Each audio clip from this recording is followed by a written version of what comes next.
ನಮಸ್ತೆ ಗೆಳೆಯರೆ. ದ್ವಾವಿಂಶತಿ ತ್ರಯಾಯುಧ ಆವೃತ ಮಹಾಮೃತ್ಯುಂಜಯ ಯಂತ್ರವನ್ನ ತೋರಿಸುತ್ತೇನೆ ಬನ್ನಿ. ಅಂಗೈಯಲ್ಲಿ ಕೂರುವ 6 ಇಂಚಿನ ಅಳತೆಯಲ್ಲಿ ಮಾಡಲಾಗಿದೆ. ಬನ್ನಿ ಇದರ ಬಗ್ಗೆ ಮಾತನಾಡೋಣ.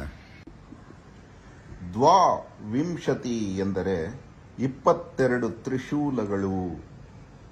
ತ್ರಯಾಯುಧ ಅಂದರೆ ತ್ರಿಶೂಲಗಳು. 22 ತ್ರಿಶೂಲಗಳಿಂದ ಆವೃತವಾಗಿರುವ ಮಹಾಮೃತ್ಯುಂಜಯ ಯಂತ್ರ ನೋಡಿ ಎಷ್ಟು ಸುಂದರವಾಗಿದೆ. ಇದು ಇರುವುದು 6 ಇಂಚು, ಅಂಗೈ ಅಗಲದಷ್ಟು, ನಮ್ಮ ಒಂದು ಕಿವಿಯಿಂದ ಇನ್ನೊಂದು ಕಿವಿಯಷ್ಟು. ಬನ್ನಿ ಹತ್ತಿರದಿಂದ ನೋಡೋಣ ತ್ರಿಶೂಲಗಳನ್ನ ನೋಡಿ. ಈ ತ್ರಿಶೂಲಗಳು ಶಿವಪುರಾಣದ ಅನುಸಾರವಾಗಿ ಮಾಡಲಾಗಿದೆ. ತ್ರಿದಳಂ ತ್ರಿಗುಣಾಕಾರಂ ತ್ರಿನೇತ್ರಂ ಚ ತ್ರಯಾಯುಧಂ ತ್ರಿಜನ್ಮ ಪಾಪ ಸಂಹಾರಂ ಏಕಬಿಲ್ವಂ ಶಿವಾರ್ಪಣಂ ಅಂತ ನೋಡಿ ಎಷ್ಟು ಚೆನ್ನಾಗಿದೆ. ಈ ಮಹಾಮೃತ್ಯುಂಜಯ ಯಂತ್ರ ನಾವು ಗರ್ವದಿಂದ ಹೇಳಿಕೊಳ್ಬೇಕು ಅಂದ್ರೆ ಇದು ನಿರ್ಮಾಣ ಆದದ್ದು ಕರ್ನಾಟಕದಲ್ಲಿ, ಚಿಕ್ಕಮಗಳೂರಿನ ಆಲ್ದೂರಿನ ಪಕ್ಕ ಖಾಂಡ್ಯ ಎನ್ನುವ ಕ್ಷೇತ್ರವಿದೆ. ಈ ಕ್ಷೇತ್ರಕ್ಕೆ 5 ವರ್ಷದ ಬಾಲಕ ಹುಡುಕಿ ಕಾಡು ಮೇಡು ಅಲೆದು ಗುಜರಾತ್ ಪ್ರಾಂತ್ಯದಿಂದ ಬರುತ್ತಾನೆ. ಆತನ ತಂದೆಯ ಪುತ್ರ ಆಕಾಂಕ್ಷೆಗಾಗಿ 16 ವರ್ಷ ಜೀವನವಿರುವ ಬುದ್ಧಿವಂತ ಬಾಲಕನನ್ನ ಶಿವಾಶೀರ್ವಾದದಿಂದ ಪಡೆಯುತ್ತಾನೆ. ಮಗುವಿಗೆ ಯಾವಾಗ ತಾನು 16 ವರ್ಷವೇ ಬಾಳುವುದು ಎಂದು ಗೊತ್ತಾದಾಗ ಆ ಚಿಕ್ಕ ವಯಸ್ಸಿನಲ್ಲಿ ಜೀವನದ ಆಸಕ್ತಿಯನ್ನು ಹಿಡಿದು ಶರೀರಾಭ್ಯಾಸಕ್ಕೆ ಕಾಡು ಮೇಡು ಅಲೆದು ಬರುತ್ತಾನೆ. ಶಿವನನ್ನು, ಮೃತ್ಯು ದೇವತೆಗಳನ್ನು ಕುರಿತು ತಪಸ್ಸು ಮಾಡಿ ವಿದ್ಯಾರ್ಜನೆ ಮಾಡಿ ಮೃತ್ಯುವನ್ನು ಗೆಲ್ಲುತ್ತಾನೆ. ಅದೇ ಮಹಾಮೃತ್ಯುಂಜಯ ಮಂತ್ರ, ಮಹಾಮೃತ್ಯುಂಜಯ ತಂತ್ರ, ಮಹಾಮೃತ್ಯುಂಜಯ ಯಂತ್ರ. ಇದರಲ್ಲಿ ನಿಮಗೆ ಗೋಚರವಾಗುವುದೇನೆಂದರೆ ಅತ್ಯದ್ಭುತವಾದ ಈ ಯಂತ್ರದಲ್ಲಿ ಮಧ್ಯದಲ್ಲಿ ಒಂದು ನಕ್ಷತ್ರಾಕಾರ ಕಾಣುತ್ತದೆ ನೋಡಿ. ಇದು ಆತ್ಮದ ಸಂಕೇತ, ಆತ್ಮದ ಪಂಚತತ್ವದ ಸಂಕೇತ ಆವೃತವಾಗಿರುವುದೇ ಸೂಕ್ಷ್ಮ ಸ್ಥೂಲ ಕಾರಣ ಶರೀರಗಳು. ಆ ಸೂಕ್ಷ್ಮ ಶರೀರ, ಕಾರಣ ಶರೀರ, ಸ್ಥೂಲ ಶರೀರವನ್ನ ಪ್ರತಿನಿಧಿಸುತ್ತೆ ತಾವರೆಗಳು. ಅವುಗಳು ಮತ್ತೆ ಆ 3 ಗುಣಗಳಿಂದ ಆವೃತವಾಗಿದೆ. ಸತ್ವ, ರಜಸ್ಸು, ತಮಸ್ಸು, ಸೃಷ್ಟಿ, ಸ್ಥಿತಿ, ಲಯ. ಹೀಗೆ ಯಂತ್ರ ಅನೇಕ ವಿಚಾರಗಳನ್ನು ಬೋಧಿಸುತ್ತೆ. ಈ ಜಗತ್ತಿನಲ್ಲಿ ಮೊದಲು ಹುಟ್ಟಿದ್ದು ಬೀಜಾಕ್ಷರ ಶಬ್ದ ಓಂಕಾರ. ಅಕ್ಷರ ಅಂದ್ರೆ ಕ್ಷರವಿಲ್ಲದ್ದು, ನಾಶವಾಗದದ್ದು ಅಂತ. ಅಕ್ಷರ ಅನ್ನುವುದು ಬರವಣಿಗೆ ಹುಟ್ಟಿದ್ದು 5000 ವರ್ಷ ಆದರೆ ಜ್ಞಾನ ಹುಟ್ಟಿ ಕೋಟ್ಯಾಂತರ ವರ್ಷ ಆಗಿದೆ. ಸುಮಾರು 12 ಲಕ್ಷ ವರ್ಷಗಳ ಹಿಂದೆ ನಡೆದದ್ದು ಮಾರ್ಕಾಂಡೇಯನ ಕತೆ. ಆ ಮಾರ್ಕಾಂಡೇಯನ ಕಥೆಯ ಪ್ರಕಾರ ಆಗ ಅಕ್ಷರವಿರಲಿಲ್ಲ ಬರೆಯಲು. ಶ್ರವಣ, ಮನನ, ನಿಧಿಧ್ಯಾಸನ ಅಂತ ನಡೆಯುತ್ತಿತ್ತು. ಅಂದ್ರೆ ಶ್ರವಣ ಅಂದ್ರೆ ಕೇಳುವುದು, ಅದನ್ನ ಗ್ರಹಿಸುವುದು. ಮನನ ಅಂದ್ರೆ, ನಿಧಿಧ್ಯಾಸನ ಅಂದ್ರೆ ಅದನ್ನ ಅರ್ಥ ಮಾಡಿಕೊಳ್ಳುವುದು, ಮತ್ತೆ ಇನ್ನೊಬ್ಬರಿಗೆ ಹಂಚುವುದು ಅಂತ.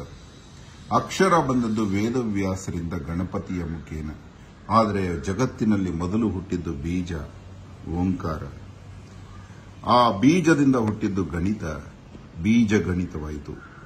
ಬೀಜಗಣಿತದಿಂದ ರೇಖಾಗಣಿತ ಹುಟ್ಟಿತು.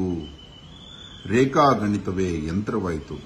ಆ ರೇಖಾಗಣಿತ ನೋಡಿ ಎಷ್ಟು ಚಂದ ಇದೆ ಅಂದ್ರೆ, ಈ ನಕ್ಷತ್ರದಲ್ಲಿ ಒಂದೊಂದು ಕೋನವೂ ಇನ್ನೊಂದು ಕೋನಕ್ಕೆ ಹೋಲುವುದಿಲ್ಲ. ಮೇಲೆ ಕಾಣುವುದು ಆಕಾಶ ತತ್ವ. ನಮ್ಮ ಶರೀರದಲ್ಲಿರುವಂತಹ ಆಕಾಶ ತತ್ವ ಅತ್ಯಂತ ಪಿರಿದಾಗಿದೆ, ಅದು ಪ್ರಪೋರ್ಷನ್ ಆಗಿದೆ. ಅದಾದ ನಂತರ ಈ ಕಡೆ ಇರುವುದು ವಾಯುತತ್ವ, ಅಗ್ನಿತತ್ವ, ಜಲತತ್ವ, ಎಲ್ಲದಕ್ಕಿಂತ ಕಿರಿದಾದ ಪೃಥ್ವಿ ತತ್ವ. ಇದನ್ನ ಪಂಚೀಕರಣ ಮಾಡಿದ್ದು ನಮ್ಮ ವಿಶ್ವಕರ್ಮರು. ಈ ಪಂಚೀಕರಣದಿಂದ ಆದ ಈ ದೇಹ ಸಿದ್ಧಾಂತವನ್ನ ಅಷ್ಟು ಚಿಕ್ಕ ಬಾಲಕ 16 ವರ್ಷದವರೆಗೂ ಅಧ್ಯಯನ ಮಾಡಿ ಕಲಿತದ್ದು ಮಾರ್ಕಾಂಡೇಯ ವಿಶೇಷತೆ. ಶರೀರದಲ್ಲಿ ಯಾವ ಪಂಚಭೂತ ಎಷ್ಟಿರಬೇಕು ಅಂತ ತಿಳಿಸುತ್ತೆ ಈ ಯಂತ್ರ. ಅದಕ್ಕೆ ಅಷ್ಟಭೈರವರು, ಅಷ್ಟಸಿದ್ಧಿಗಳು, ಅಷ್ಟದಿಕ್ಪಾಲಕರಾಗಿ ಆ ತಾವರೆಯ ದಳಗಳು ತೋರಿಸುತ್ತೆ. ಹೀಗೆ ನಾವು ಆತ್ಮವನ್ನ, ಶರೀರವನ್ನ ಅನುಪಾತದಲ್ಲಿ ಇಟ್ಟಾಗ ಸಾವು ದೂರವಾಗುತ್ತೆ ಎನ್ನುವುದನ್ನು ಕಂಡುಹಿಡಿದ ಬಾಲಕ ಮಾರ್ಕಾಂಡೇಯ. ಆದರೆ ಚಿರಂಜೀವಿಯಾಗಿ ಮೆರೆದವರು ಅಶ್ವತ್ಥಾಮ, ಬಲಿರ್ವ್ಯಾಸೋ, ಹನುಮಾಶ್ಚ ವಿಭೀಷಣಃ, ಕೃಪಃ ಪರಶುರಾಮಶ್ಚ ಸಪ್ತೈತೆ ಚಿರಜೀವಿನಃ, ಸಪ್ತೈತಾನ್ ಸಂಸ್ಮರೇನ್ ನಿತ್ಯಂ ಮಾರ್ಕಾಂಡೇಯಮತಾಷ್ಟಮಂ, ಜೀವೇದ್ವರ್ಷಶತಂ ಸಾಗ್ರಂ ಅಪಮೃತ್ಯು ವಿವರ್ಜಿತಃ. ಈ ರೀತಿ ನಮ್ಮ ದೇಹದ ಎಲ್ಲ ಸಿದ್ಧಾಂತಗಳನ್ನು ಅಧ್ಯಯನ ಮಾಡಿ ರೇಖಾಗಣಿತದಲ್ಲಿ ಯಂತ್ರವನ್ನ ಮಾಡಿ ತೋರಿಸಿದ್ದು ಮಾರ್ಕಂಡೇಯರ ವಿಶೇಷತೆ. ನಾವು ಈ ರೀತಿ ಬದುಕಿದರೆ ಇಚ್ಛಾಮರಣಿಗಳಾಗ್ತೀವಿ ಅಂತ ಶಂತನು ಚಕ್ರವರ್ತಿ ಹೇಳಿಕೊಟ್ಟ ಒಂದು ಗಣಿತವೇ ಭೀಷ್ಮಾಚಾರ್ಯರು ಪಾಲಿಸಿ 600 ವರ್ಷ ಬದುಕಿದ್ರು. ಉಸಿರನ್ನ ಹೇಗೆ ಹಿಡಿಯುವುದು, ಉಸಿರನ್ನ ಆಡುವುದು ಹೇಗೆ, ಉಸಿರನ್ನ ಹಿಡಿತ ಹೇಗೆ. ಒಬ್ಬ ಮನುಷ್ಯ 120 ವರ್ಷ ಬದುಕಲು ದೇಹ ನಿರ್ಧಾರವಾಗಿದೆ. 120 ವರ್ಷದಲ್ಲಿ ಎಷ್ಟು ಉಸಿರಾಡ್ತಾನೆ? 1 ನಿಮಿಷಕ್ಕೆ 4 ಉಸಿರಾಡ್ತಾನೆ. ಒಂದು ವೇಳೆ 1 ನಿಮಿಷಕ್ಕೆ 2 ಉಸಿರಾಡಿದ್ರೆ ಅವನು 240 ವರ್ಷ ಬದುಕ್ತಾನೆ. 1 ನಿಮಿಷಕ್ಕೆ ಒಂದೇ ಉಸಿರಾಡಿದ್ರೆ ಅವನು 480 ವರ್ಷ ಬದುಕ್ತಾನೆ.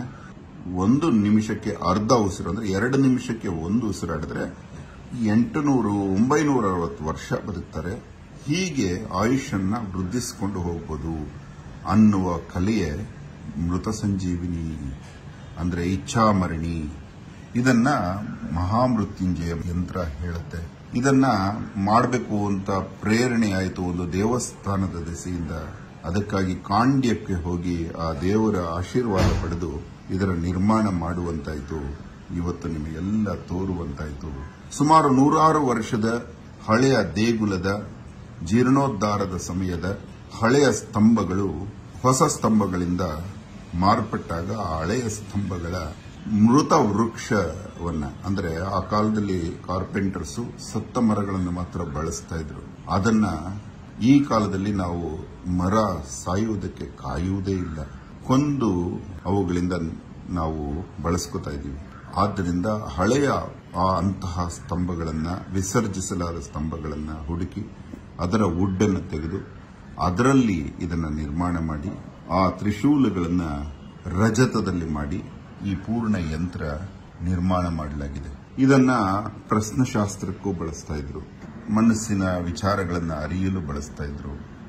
ಆದರೆ ಇದು ಸಮಾಧಿ ಸಾಧನೆಗೆ ತುಂಬಾ ಶ್ರೇಷ್ಠವಾದ ಯಂತ್ರ ಎಂದು ಹೇಳುತ್ತಾ ಮಹಾಮೃತ್ಯುಂಜಯ ಯಂತ್ರವನ್ನ ಹೇಳ್ತಾ ಹೋದರೆ ವರ್ಷಗಟ್ಟಲೆ ನಮಗೆ ಸಾಲೋದಿಲ್ಲ. ಆದರೂ ಇದನ್ನ ನಿಮಗೆ ಆದಷ್ಟು ಕಡಿಮೆ ವಿಚಾರವನ್ನ ತಿಳಿಸಲಾಗಿದೆ. ಧನ್ಯವಾದ. ಅಹೋರಾತ್ರ.